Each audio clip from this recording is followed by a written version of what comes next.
Iya, baik. Bismillahirrahmanirrahim. Nanti ditegur aja sebentar kalau misalnya suara saya agak putus-putus ya. Yang sabar Bang Juma, yang sabar ya. Iya, baik. Bismillahirrahmanirrahim. Datangnya Islam setelah datangnya agama Kristen. Islam kemudian datang membawa pengetahuan, informasi terkait dengan anak keturunan Adam itu terpecah menjadi dua. Al-Quran menjelaskan Bismillahirrahmanirrahim, farikan hada wa farikan hakka alaihimud dalalah innahum muttakhadzus syayatin awliya min dunillah wa yahsabuna annahum muhtadun. Manusia keturunan Adam, sebagian dari mereka diberi petunjuk oleh Tuhan pencipta langit dan bumi, dan sebagian lagi memang sepantasnya menjadi sesat karena mereka menjadikan iblis sebagai pelindung selain daripada Allah. Mereka mengira bahwa mereka telah mendapatkan petunjuk. Jadi Al-Quran menguraikan bahwa di antara kita nih, antara Islam dan Kristen, ada yang diberi petunjuk oleh pencipta langit dan bumi, ada juga yang sepantasnya memang sesat. Siapakah kemudian yang pantas menjadi sesat ini?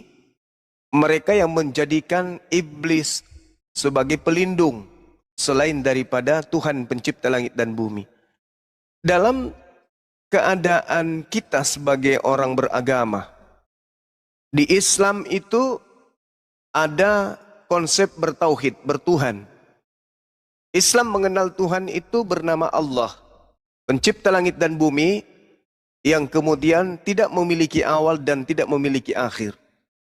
Perjalanan hidup manusia dari sejak Adam sampai kepada Nabi Nuh dan seterusnya, Nabi Abraham, Ibrahim, kemudian Ismail, Ishak, Yakub, Daud, Salomo, Isa, Yesus. Itu lahir di atas muka bumi orang-orang hebat, termasuk Yesus. Hebat. Membangkitkan orang mati, badai menjadi tenang, orang lumpuh berjalan, orang buta melihat. Bahkan yang kita tahu, orang mati sekalipun dihidupkan oleh beliau. Alhasil, alhamdulillah, umat Islam tidak goyah imannya mempertuhankan kemudian makhluk-makhluk bumi yang mampu melakukan mukjizat. Sehebat apapun mukjizat itu, mereka tetap mempertahankan tauhid. Tuhan itu pencipta langit dan bumi dan bukan makhluk. Tidak akan pernah tersentuh oleh dimensi makhluk yang disebut Tuhan, yaitu Khalik. Padahal di dalam Al-Quran pun jelas, kalau di dalam pengajaran Kristen, Yesus itu nanti diberitakan bisa berbicara. Maksud saya nanti diberitakan tentang Yesus ketika dia dewasa. Yesus berkarya pada saat beliau dewasa.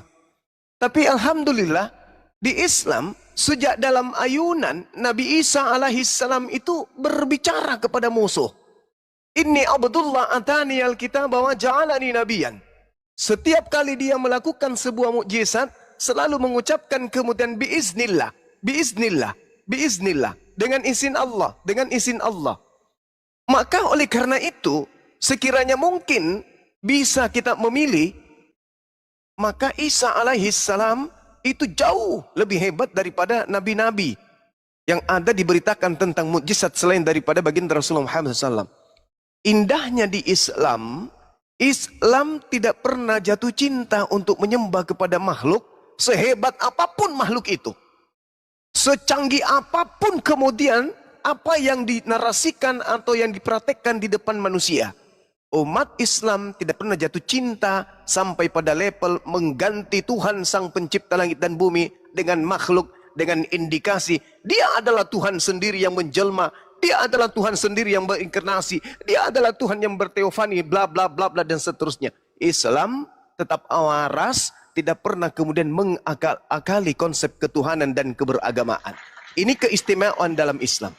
Alhasil, saya membaca data di dalam kitab saudara Kristen.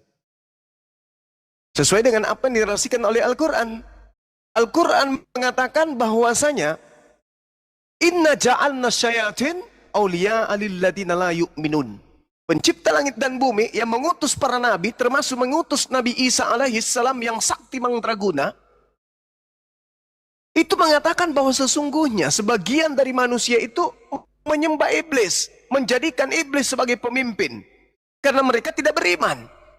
Orang-orang Yahudi yang menyaksikan kemudian kesaktian Nabi Isa, kesaktian Yesus, membangkitkan orang mati, membuat orang lumpuh berjalan, bla bla bla. Pokoknya sakti sesakti-saktinya Yesus itu. Tapi orang Yahudi yang sudah memiliki konsep bertuhan, tidak sedikit pun terbersit dalam pikiran mereka, dalam benak mereka, apalagi kemudian dalam tindakan, bahwa yang bermujizat depan mereka itu adalah Tuhan mereka. Tak ada. Bahkan ketika Yesus datang mempersaksikan banyak mujizat di tengah-tengah kaumnya, kaumnya justru sepakat untuk membunuhnya, bukan menyembahnya. Kenapa? Karena mereka telah datang kepadanya beberapa nabi, beberapa kitab untuk kemudian mengajarkan mereka tentang konsep Tuhan. Bagaimana dengan saudara Kristen? Aneh, lucu, gokil. Kenapa? Hanya gara-gara bangkit dari mati, jadi Tuhan dia. Hanya gara membangkitkan orang mati, hanya gara-gara berkata kepada aku telah diberi kuasa, pergilah jadikanlah semua manusia jadi muridku, aku gurunya. Jadi Tuhan dia. Kenapa bisa demikian? Karena Kristen itu 90% oknum yang ada di dalamnya, ajaran yang termaktub di dalamnya, itu bersumber dari kekaisaran Romawi yang memang adalah penyembah roh-roh, yang memang adalah penyembah makhluk, yang memang adalah ajaran politeisme, politeisme dan Hellenes Mestoa. Mereka penyembah dewa-dewa. Sehingga dengan mudahnya, hanya gara-gara berjalan di atas air, keluar dari tanah, jadi Tuhan, Cak Ayu. Inilah yang membedakan kemudian orang yang berakal dengan orang yang cuman berakal-akal. Supaya mereka kemudian sok paten, sok cantik, sok imut gitu loh. Jadi kalau di Islam, sabar bang, 30 detik. 30 detik habis ini. Jadi kalau di Islam, umat Islam itu sudah diajarkan. Manusia itu terpecah menjadi dua kelompok. Farikan hada, sebagian mendapatkan petunjuk. Wa farikan hakka alaihimud dalalah, kata Allah. Dan sepantasnya memang sebagian itu sesat. Kenapa? Karena mereka tidak menggunakan akal sehat. Saya kira begitu sebagai penutup dari saya. Mudah-mudahan di pertemuan berikutnya kita bisa melanjutkan lagi sesi berikutnya. Siapakah mereka ini yang pantas sesat? Dan siapa mereka yang pantas mendapatkan petunjuk? Wabillahi taufiq wal hidayah. Assalamualaikum warahmatullahi wabarakatuh.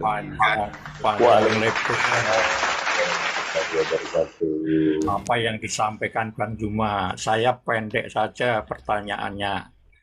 Si Tuhan Yesus itu Theos apa Kyrios? Yesus itu Kurios, atau Maran, atau betul. Tuhan. Bukan Theos dia, begitu Bang Juma. Dia mengapa disebut? Ya. Tapi nanti dihakikatkan dengan Theos. Jadi cara iblis bekerja itu memang bagus, licik. Ya. Di mulut mengatakan dia Kurios, tapi implementasi keagamaan dia Theos itu juga nya. Ya, begini Bang Yuma. Mengapa saya mengatakan Kyrios? Karena si Yesus itu tidak bisa berkata-kata apapun dan tidak bisa melakukan pekerjaan apapun selain dari sang sumber, sang Theos. Nah, oleh karena itu supaya sang sumber itu konsisten apa yang difirmankan dan dia mengatakan si Theos tidak bisa didengar, bagaimana supaya konsisten sejak dunia ini dijadikan? Padahal si Theos kan tidak bisa didengar. Mengapa kita tahu? Dari mana supaya konsisten itu?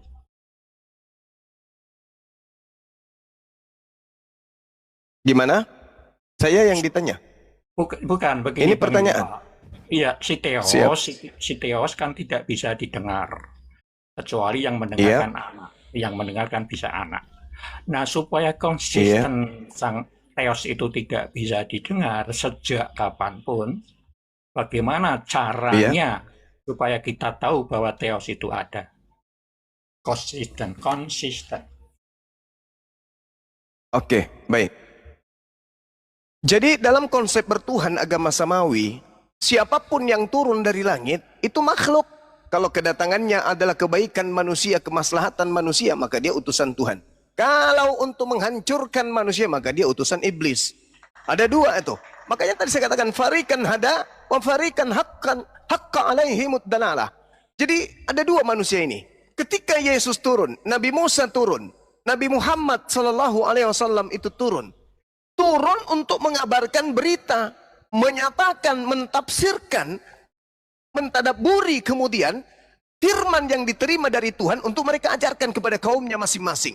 Maka kesalahan besar ketika kemudian seorang Yesus turun ke bumi, bermujizat di tengah-tengah kaumnya untuk mengajarkan mereka Bani Israel menerimanya sebagai utusan Tuhan, tetapi ada kelompok dari kelompok murid-muridnya justru melantiknya menjadi Tuhan karena unsur pengaruh Roma, unsur pengaruh Yunani, sehingga Yesus yang tadinya utusan Tuhan untuk Bani Israel dilantik naik kelas menjadi setara dengan Tuhannya Yahudi.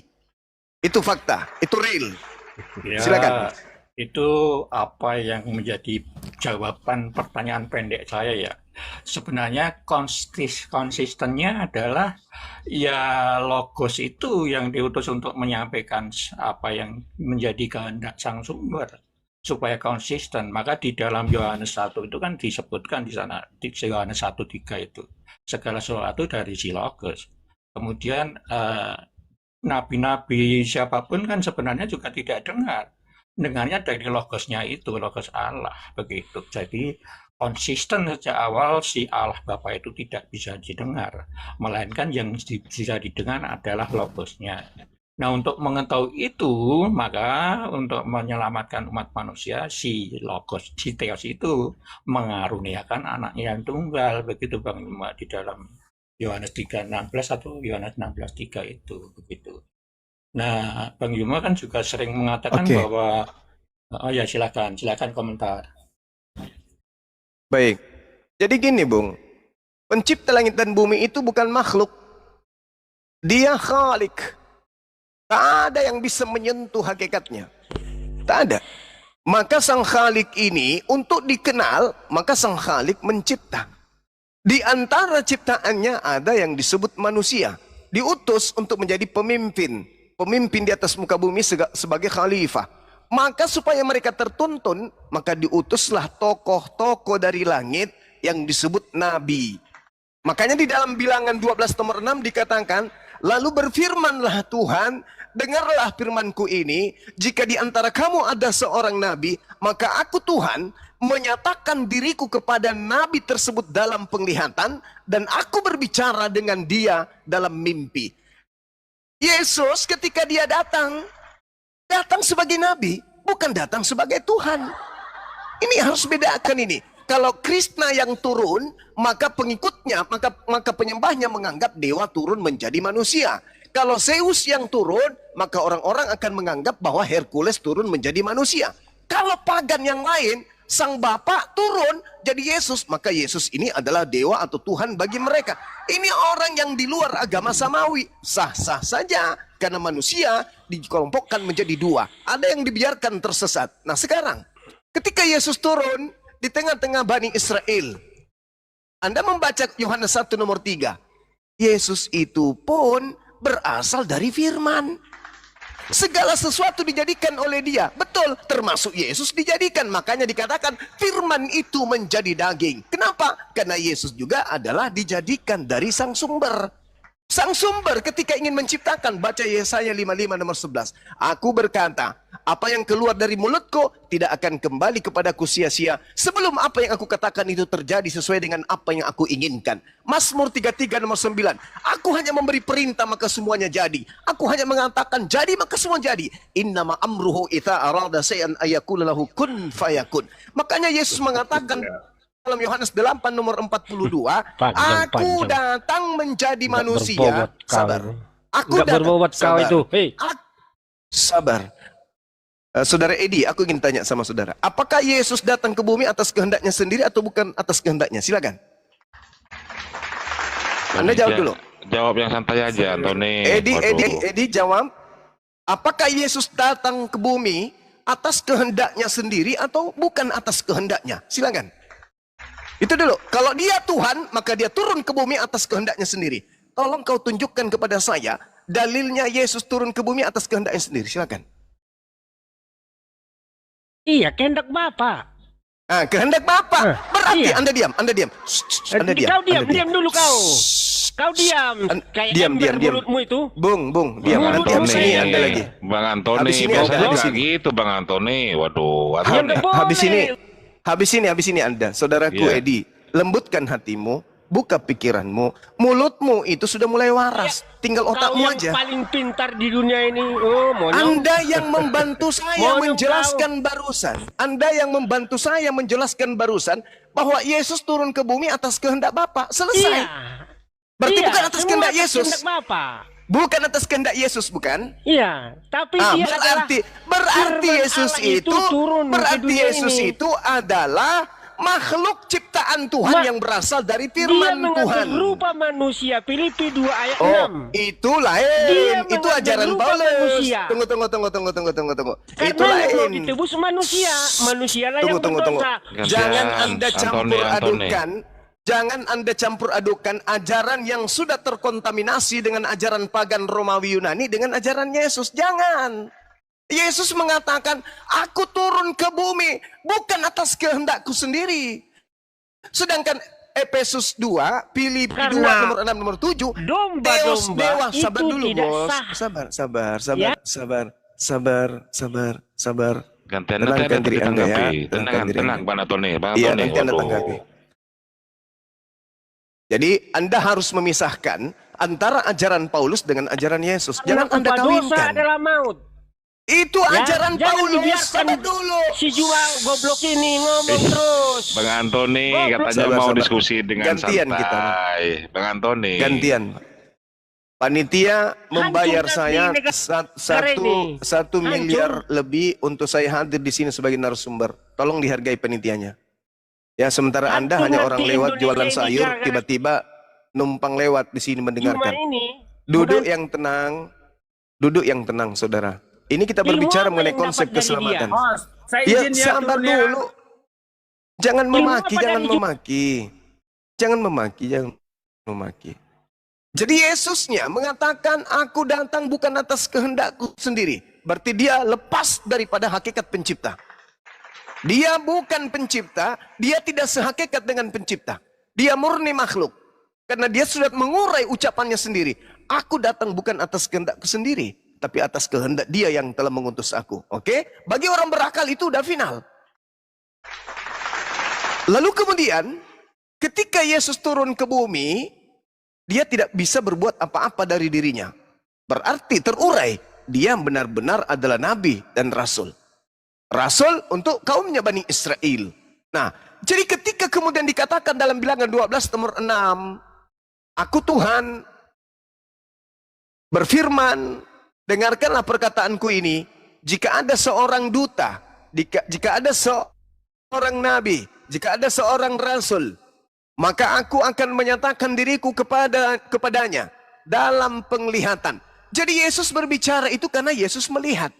Aku tidak berkata-kata dari diriku sendiri. Apa yang aku katakan adalah apa yang diperintahkan untuk aku katakan, aku sampaikan. Makananku adalah apa yang aku mengerjakan pekerjaan sebagaimana aku melihat Bapa melakukan pekerjaan itu. Yohanes 4 nomor 34. Jadi Yesus ini melakukan tindakan berdasarkan terhadap petunjuk karena dia adalah seorang nabi, dia bukan seorang Tuhan. Makanya saya katakan, bagi orang waras, apa yang dilakukan oleh Yesus itu hanya sebatas tindakan perbuatan seorang nabi yang diutus oleh Tuhan pencipta langit dan bumi di atas muka bumi ini. Ya, Tapi jangan orang-orang bilang Roma, orang-orang Yunani yang memang sudah dari turun-temurun nenek moyang mereka diajarkan menyembah dewa-dewa, Yesus yang melakukan hal yang mukjizat begitu sudah dianggap dewa sehingga dia disembah oleh orang-orang Roma dan Yunani hingga sampai pengikutnya yang ada di Indonesia ini. Demikian. Oke Bang Yuma, panjang banget sampai ngantuk saya. Begini Bang Yuma, saya pendek-pendek aja. Theos itu siapa Bang Yuma? Theos itu tadi kan Theos itu mengatakan dewa. bahwa sang sumber, ya betul. Tapi bagi kami kan sang sumber segala sumber atau Bapa itu. Kemudian Kyrios adalah logosnya yaitu Yesus. Kalau logosnya berarti logos itu kan sudah berada sejak dulu kala. Sehingga yang didengar para nabi, yang didengar para utusan, yang didengar siapapun sebenarnya dari logosnya itu. Supaya konsisten, Bapak kan tidak bisa didengar. Maka mengutuslah logosnya untuk bersuara. Maka sejak dulu kala, sejak penciptakan, itu lewat perantaran logosnya itu. Supaya konsisten bahwa Bapak itu tidak bisa didengar. Maka kita kenalnya itu ya dari logos itu. Kemudian dalam Yohanes 1:14, logos itulah menjadi daging. Supaya apa? Melakukan pekerjaan dan menyampaikan firman, begitu Bang Iman. Kemudian kalau menyambung dalam Yohanes 16:13, setelah Yesus naik, setelah Yesus bangkit ke surga, dia kan minta utusan lain yaitu roh kebenaran atau roh kudus untuk mendampingi yang percaya. Itu tercatat dalam kisah para rasul 2 itu. Sebenarnya itu, tetapi kan beda logos di dalam 16:13 menurut panjenengan. Dia adalah Jibril, katakanlah seperti itu. Itulah menjadi perbedaan-perbedaan yang sulit akan disatukan karena beda. Panjenengan juga sering mengatakan bahwa Yesus itu tidak disalib. Itu kan beda juga karena di dalam Injil kan Yesus disalib. Sehingga alangkah bijaknya bahwa kita ini diskusinya hanya perbedaan pemahaman saja, tidak usah divonis begitu Bang Iman. Begitu Bang Iman. Oke, baik. Jadi ketika saudara mengatakan Yesus itu adalah logos, sehingga logos ini tadinya adalah bersama dengan Tuhan. Sebenarnya yang menggiring Anda mengatakan itu bukan Yesus. Karena kitab juga disebut logos. Dalam kisah para rasul 1:1, Theophilus, dalam logos yang pertama, aku telah menulis tentang segala sesuatu yang dikerjakan dan diajarkan oleh Yesus. Kitab itu logos juga. Apakah kitab itu adalah Tuhan? Maka Yesus sebagai logos artinya dia penyampai firman. Kitab-kitab yang muncul di tengah-tengah kita di Indonesia ini adalah kitab-kitab penyampai firman. Tetapi mereka bukan Tuhan. Mereka bukan Theos, dewa, bukan. Kemudian buku-buku ini itu juga makhluk. Dia adalah benda, dia adalah ciptaan. Terdiri dari kertas dan tinta. Jadi dia bukan Tuhan. Yesus begitu juga adanya. Dia terdiri dari daging, darah, tulang, kulit, dan seterusnya. Maka dia bukan Tuhan. Tidak ada dikatakan Yesus itu firman. Nggak ada. Yesus itu makhluk yang berasal dari firman. Makanya di dalam Matius 4:4, kita semuanya juga ini adalah firman yang keluar dari mulut Tuhan. Yesus mana ada berupa daging keluar dari Tuhan? Nggak ada. Yesus keluar dari Tuhan berupa untaian perkataan sampai kepada Ruhul Kudus. Ruhul Kudus menyampaikan kepada Maria, wahai Maria, Tuhan menginginkan engkau hamil dan melahirkan seorang anak bernama Yesus sebagai raja untuk kaum Bani Yakub selama-lamanya. Jadi Yesus datang bukan berupa daging. Yesus datang hanya berupa ide, berupa gagasan, berupa keinginan Tuhan yang disampaikan oleh Gabriel kepada Maria. Maka Maria sebagai alat untuk mengaplikasikan kemudian firman Tuhan itu benar-benar hamil dan melahirkan sosok daging bernama Yesus. Jadi bukan Yesus yang turun dari langit, bukan. Yesus itu nanti ada ketika di bumi. Yesus tak ada di langit saat itu. Yang ada di langit adalah Tuhan pencipta langit dan bumi dengan seabrek kemahakuasaannya, diantaranya kemaha penciptaannya dan kemaha berkata-katanya Tuhan. Dan kemaha berkata-katanya, berkata-kata sampai kata-katanya, disampaikan kata-kata itu kepada Maria. Sehingga kata-kata itu terbukti dari kata-kata menjadi daging. Dan setelah menjadi daging, ternyata sang daging juga tidak bisa berkata-kata kalau tidak mendengarkan Tuhan berkata-kata kepada dirinya. Jadi Yesus itu bukan kata, tapi Yesus berasal dari kata yang berasal dari sang pemilik kata. Itu data Ya. yang benar, itu tolak Ya. ukur yang benar. Jadi tidak hanya Ya. berkata-kata bahwa Yesus itu adalah kata itu sendiri. Itu tak salah itu Bang, salah. Silakan. Ya, kebenaran itu hanya milik Allah karena Yesus sendiri mengatakan dalam Yohanes 16:4 apa, akulah kebenaran, akulah jalan, akulah hidup. Jadi kebenaran juga berada di Yesus itu, dan dalam Roh Kudus juga roh kebenaran, Allah juga kebenaran. Sehingga kebenaran itu yang punya adalah Allah. Oleh karena itu dalam diskusi ini saya tidak berani mengatakan saya yang benar, tidak. Karena kebenaran itu datang dari Allah. Dan kebenaran itu juga susah dipahami orang yang belum berada dalam kebenaran. Itu dalam Yohanes 17 seperti itu. Yang datang dari atas itu susah dipahami begitu.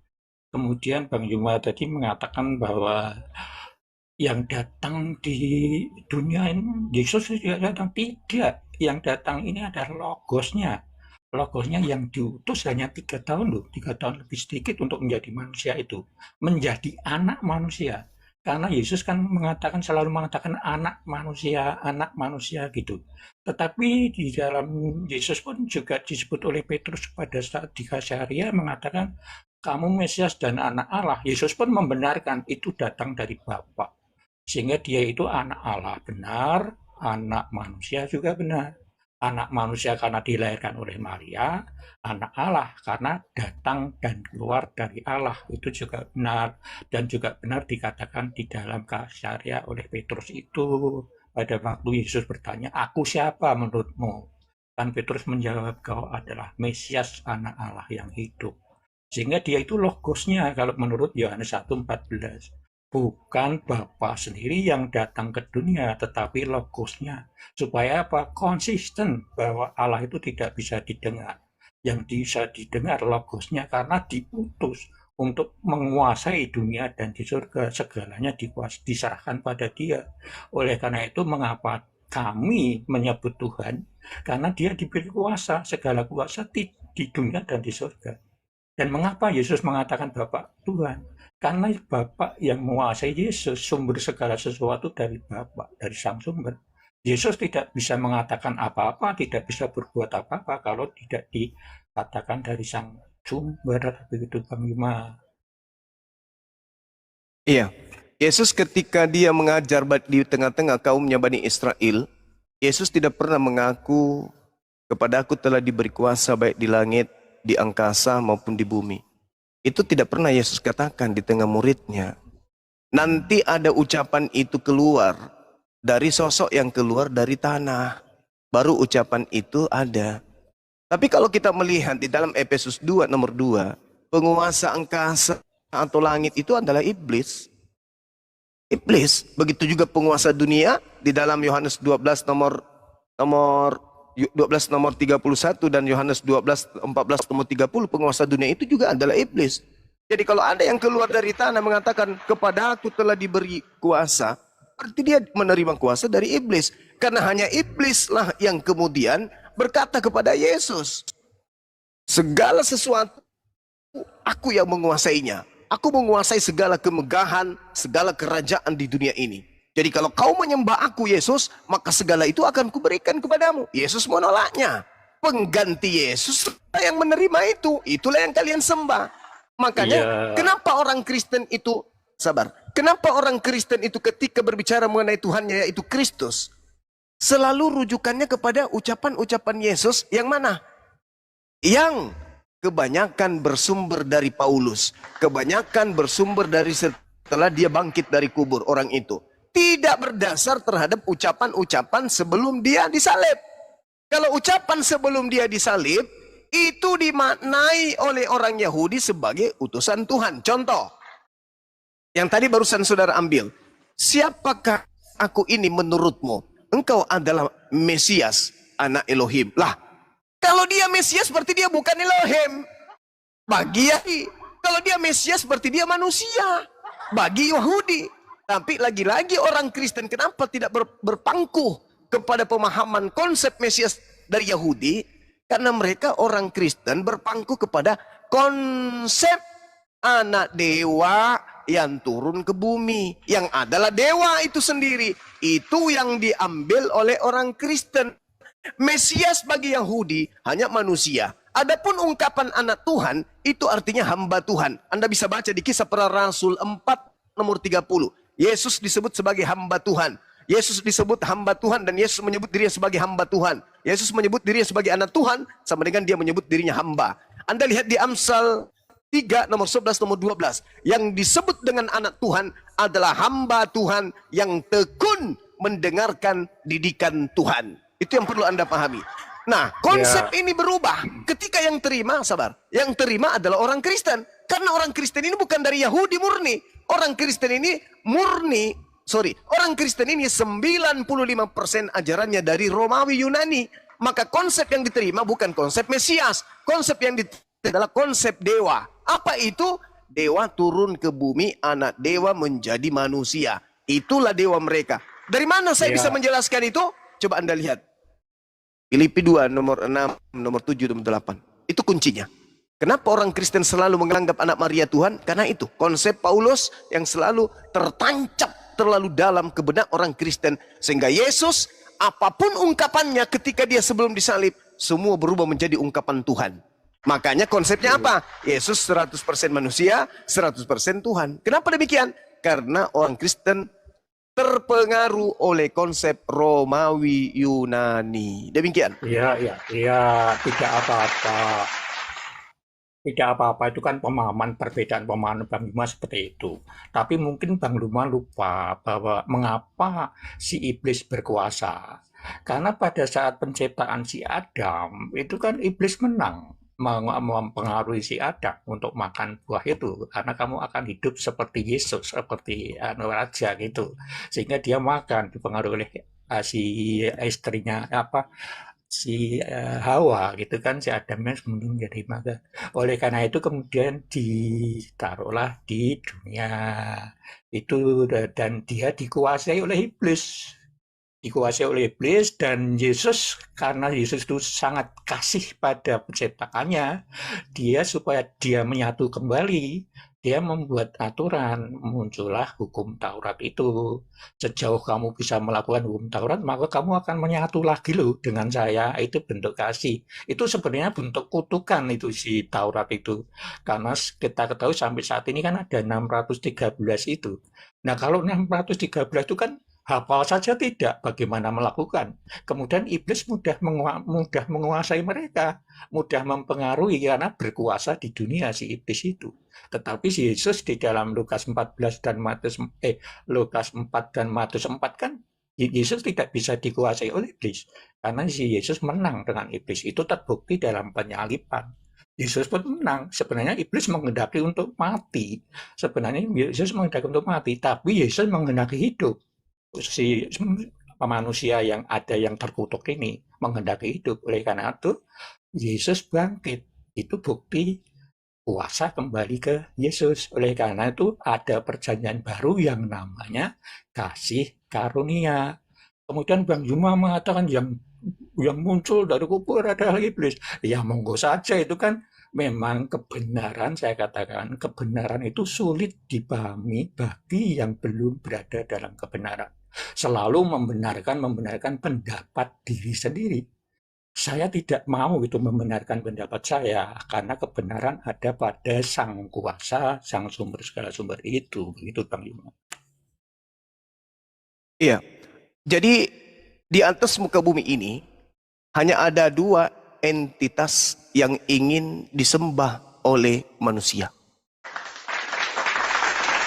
Ada dua entitas di atas muka bumi ini yang ingin disembah. Yang pertama adalah Tuhan memang Tuhan. Yang kedua adalah iblis yang menyamar menjadi klien Tuhan, atau iblis yang menyamar menjadi Tuhan itu sendiri. Bagaimana dengan Yesus? Ketika dia datang sebagai pengajar di tengah-tengah kaumnya Bani Israel, adakah Yesus mengajarkan dirinya untuk mengkudeta Tuhannya? Adakah Yesus menyatakan dirinya sebagai Tuhan? Adakah Yesus mengajar Bani Israel untuk menuhankan dirinya? Boro-boro mengajak kaumnya Bani Israel menuhankan dirinya.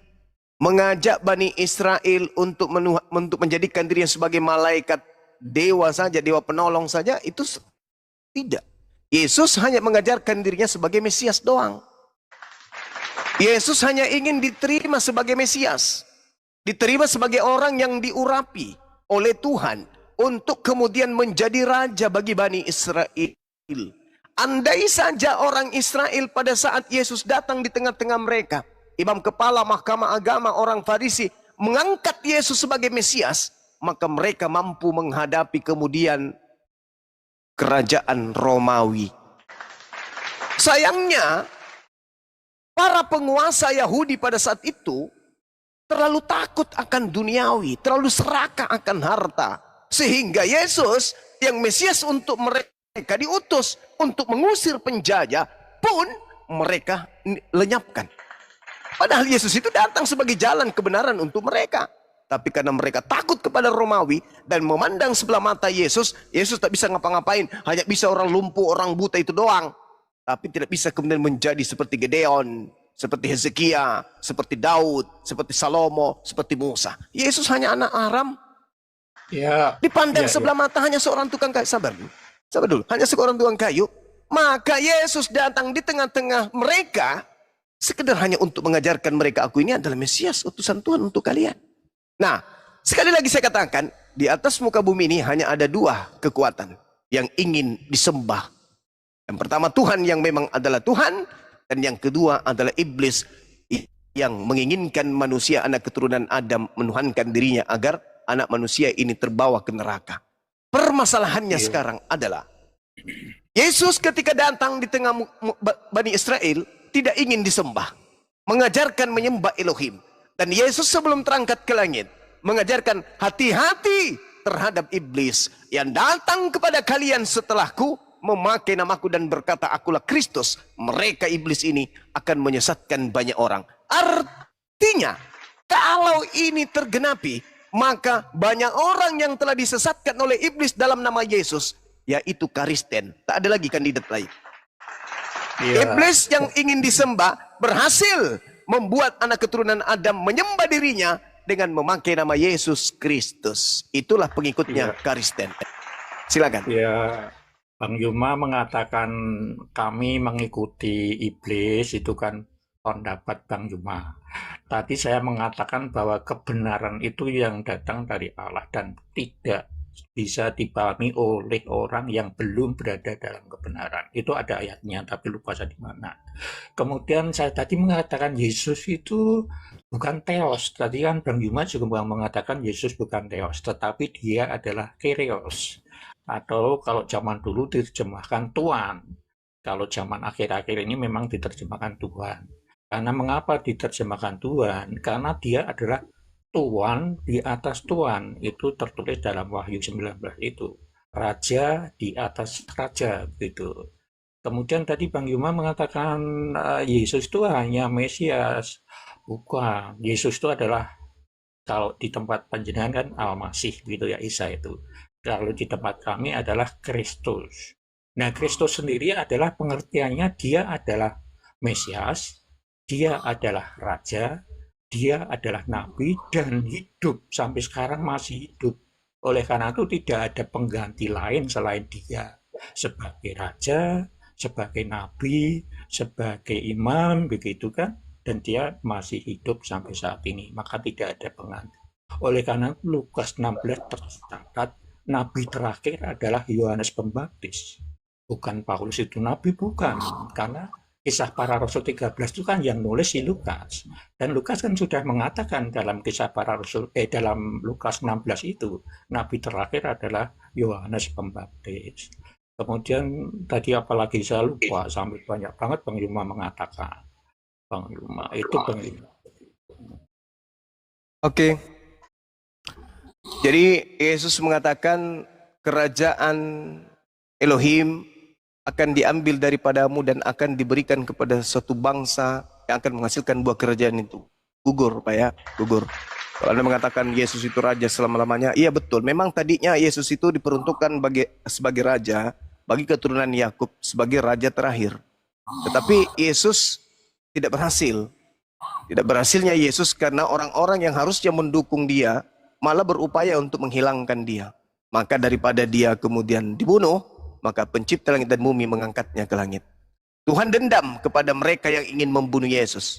Maka Tuhan membalas mereka ini dengan menjadikan yang menggantikan Yesus itu sebagai sembahan mereka. Dan itu diterangkan oleh khotbah Petrus di dalam Kisah Para Rasul 2 nomor 36. Yesus yang kau salibkan itu telah dijadikan menjadi Tuhan. Telah dijadikan menjadi Tuhan dan Kristus untuk angkatan jahat.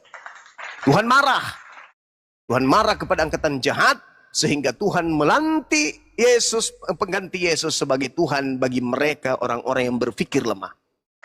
Jadi kalau Anda mengatakan saya mengatakan iblis yang keluar dari tanah, bukan saya mengatakan itu, Yesus. Di mana Yesus mengatakan bahwa iblis yang keluar dari tanah? Di dalam Yohanes 12 nomor 31. Sekarang dunia dihakimi. Sekarang juga iblis penguasa dunia akan dilemparkan keluar. Keluar dari mana? Keluar dari neraka? Tidak mungkin. Keluar dari surga sudah terjadi pada zaman Adam. Satu-satunya ya keluar dari tanah. Karena memang iblis dilemparkan ke tanah. Masuk ke dalam goa. Goa kuburan kek, goa mana kek. Yang jelas iblisnya masuk ke dalam goa. Makanya yang ditemui Maria itu di goa itu disangkanya malaikat. Tapi itulah dia sibilisis itu. Yang keluar pada hari ketiga itulah sibilisis itu. Makanya Yesus mengatakan angkatan jahat ini, angkatan jahat minta tanda dan tidak akan diberikan tanda kepada angkatan jahat kecuali si jahat. Maka si jahat ini yaitu anak manusia yang mengkhianatinya akan keluar pada hari ketiga seperti Nuh. Seperti Yunus keluar dari perut ikan pada hari ketiga. Begitu juga anak manusia yang menggantikan dia di atas salib akan keluar dan akan menjadi Tuhan di angkatan jahat. Itu jelas. Itu fakta. Itu real. Makanya Yesus mengatakan kepada murid-murid pilihannya, waspadalah kepada penyesat yang datang kepada kalian dengan memakai namaku. Berarti iblisnya muncul setelah Yesus memakai nama Yesus. Keadaan mana iblis itu datang? Ya setelah Yesus terangkat ke langit. Mana orang banyak yang disesatkan oleh iblis atas nama Yesus? Kalau bukan Kristen lalu siapa coba?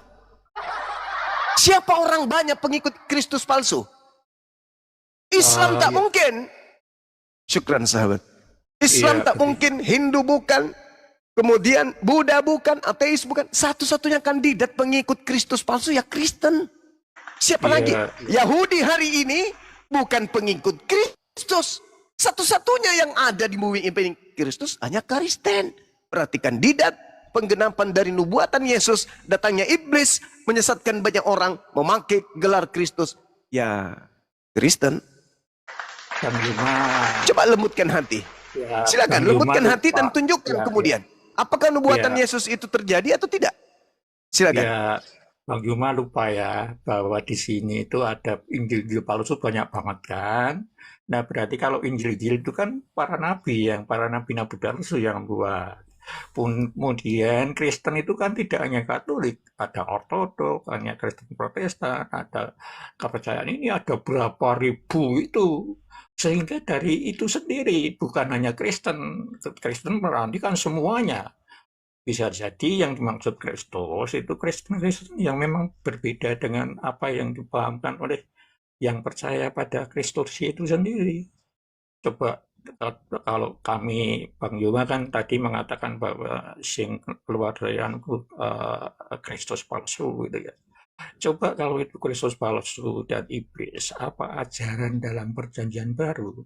Karena itu kan disampaikan dalam perjanjian baru. Di mana itu letak ajaran yang menyesatkan atau katakanlah ajaran iblis? Karena buah-buah roh itu nyata oleh Paulus di sana dikatakan orangnya harus sabar, harus berada dalam kebenaran dan sebagainya. Apakah iblis mengajarkan seperti itu? Begitu Bang Yuma. Oke, baik.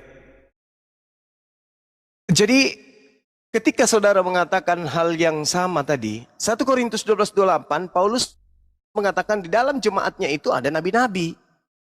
Berarti di tengah-tengah agama Kristen ini banyak nabi-nabi, kata Paulus. Jadi bukan Yesus sebagai nabi terakhir, atau siapapun itu yang Anda katakan nabi terakhir tadi, Yohanes.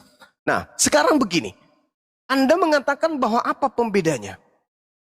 Iblis itu selalu memperlihatkan sisi kebaikan. Itu disebut iblis. Iblis selalu memperlihatkan sisi kebaikan. Nah, sekarang untuk menjadikan tolak ukur iblis atau bukan iblis, maka lihat ajaran Yesus. Gak usah terlalu jauh. Seluruh ajaran Yesus terangkum di dalam Yohanes 17:8. Apa kata Yesus? Segala firman, semua perkataan yang engkau berikan wahai Bapa, telah aku sampaikan kepada murid-muridku. Dan setelah firman itu seluruhnya sampai kepada murid-muridku, mereka telah menerimanya dan mereka percaya bahwa engkaulah yang telah mengutus aku. Murid-muridnya setelah menerima pengajaran Yesus, mereka menerima dan mengatakan dan percaya Yesus itu hanya utusan Tuhan. Titik. Tidak ada embel-embel Tuhan. Maka ketika mereka menerima Yesus sebagai utusan Tuhan, di mana mereka ibadah? Di sinagoge. Hari apa mereka ibadah? Hari Sabtu. Makan babi enggak mereka? Enggak makan babi. Bersunat enggak mereka? Tetap bersunat. Menyembah kepada Elohim enggak mereka? Menyembah kepada Elohim. Menyembah Yesus enggak? Enggak menyembah Yesus. Itu kalau mereka telah menerima segala firman yang Yesus sampaikan sebagai Rasul Tuhan. Berbeda dengan Kristen. Tengok aja hari ini Kristen. Ngapain mereka? Prosesi agamanya menyembah Yesus, makan seluruh makanan yang diharamkan, ibadahnya hari Minggu, kemudian tidak bersunat, tidak ada perintah Tuhan yang langsung dari Yesus yang mereka lakukan. Jadi ketika hari ini orang dihadapkan dengan ajaran Yesus, Yesus adalah seorang praktisi Torah. Sedangkan Kristen bukan praktisi Torah. Ketika Yesus hadir hari ini, apa kata Yesus? Enyahlah daripadaku, aku tidak mengenal kalian. Kalian semua adalah pembuat kejahatan. Ucapan itu dilontarkan Yesus kepada siapa? Kepada Islam. Keluarganya juga belum kepada, bisa kepada Buddha, kepada Hindu, kepada ateis atau kepada Kristen. Jelas Yesus akan berkata kepada orang Kristen, enyahlah daripadaku, kalian semua adalah pembuat kejahatan. Pertanyaan saya yang terakhir. Tolong dijawab. Berhasilkah iblis menyesatkan banyak orang dengan menggunakan gelar Kristus? Dan apa gelar orang banyak yang disesatkan oleh Kristus palsu tersebut? Silakan. Begini Bang Yuma. Bang Yuma selalu mengatakan mengganti kata-kata ya. Sebenarnya bukan Kristus itu Mesias ya, di dalam Matius 24 itu kan Mesias bukan Kristus. Karena Kristus sendiri adalah Yesus itu. Tadi saya katakan Kristus itu adalah dia nabi, imam dan raja gitu Bang Yuma, dan masih hidup. Oleh karena itu tidak penggantinya. Karena tadi dikatakan banyak nabi-nabi ya, barangkali nabi-nabi yang katakanlah itu yang apa ya, semacam dukun atau semacam terawang apa gitu, atau nabi-nabi palsu memang banyak. Tadi saya katakan bahwa nabi-nabi palsu itu banyak, karena juga Injil-Injil yang palsu kan banyak, itu terdokumen di Vatikan sana, tidak semuanya, dan masih banyak Injil-Injil yang palsu.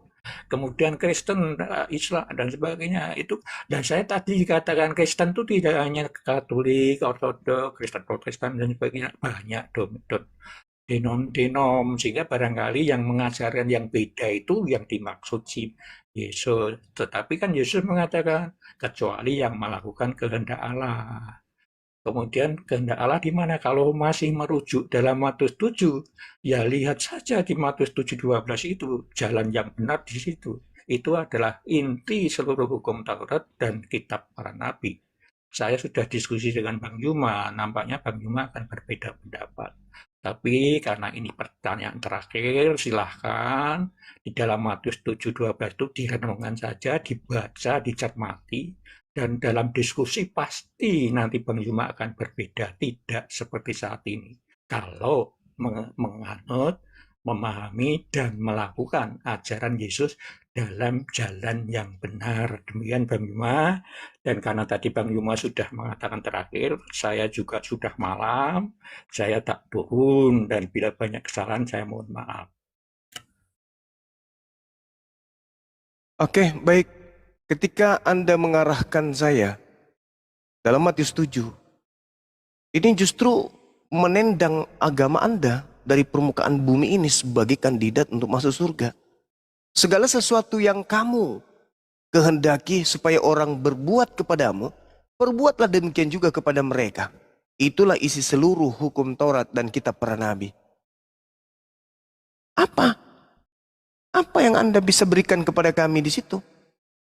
Tak ada. Kamu di situ hanya kaum Israel. Kristen gak ada kelas di dalam. Gak ada kemudian Kristen. Intinya ketika Yesus berbicara, kawan-kawan, Yesus itu selalu mengarahkan pembicaraannya kepada kaumnya Bani Israel. Gak ada Kristen. Kristen itu kelompok di luar. Pengikut Paulus Kristen itu. Yesus ketika berbicara kepada Yahudi. Dan jujur, ketika Yesus menasihati muridnya agar waspada, sebenarnya Yesus meminta muridnya itu agar waspada kepada Kristen. Kristen itu yang harus diwaspadai oleh murid-murid Yesus. Karena Kristen ini memutarbalikkan ajaran Tuhan. Itu sebenarnya kalau kita mau jujur, yang harus diwaspadai oleh orang Yahudi dalam hal ini adalah Kristen sedunia. Karena Kristen sedunia mampu menyamar. Mereka nyamar-nyamar sebagai pengikut Kristus. Coba bayangkan aja nih. Bayangkan di tengah-tengah manusia yang hidup di zaman modern saat ini, masakan ada orang yang mengatakan Mesias dan Kristus itu berbeda? Memutar balik kata katanya. Wah, Kristus itu Mesias, Mesias itu Kristus. Cak Ayu sudah tua, tapi memperbodoh diri. Yukhadi'una Allah walladzina amanu wa ma yakhda'una illa anfusahum wa ma yash'urun. Mesias ya Kristus, Kristus ya Mesias. Mesias itu bahasa Aram, bahasa Ibrani. Al-Masih dalam bahasa kami Al-Quran. Kemudian Kristus itu dalam bahasa Yunani. Kok beda pula? Inilah anehnya Kristen. Kalau tak bisa lagi kemudian melakukan jawaban-jawaban, ya apa kayak gitu. Mau kayak mana? Mau lari kemana? Gak bisa. Jadi orang-orang Yahudi diminta oleh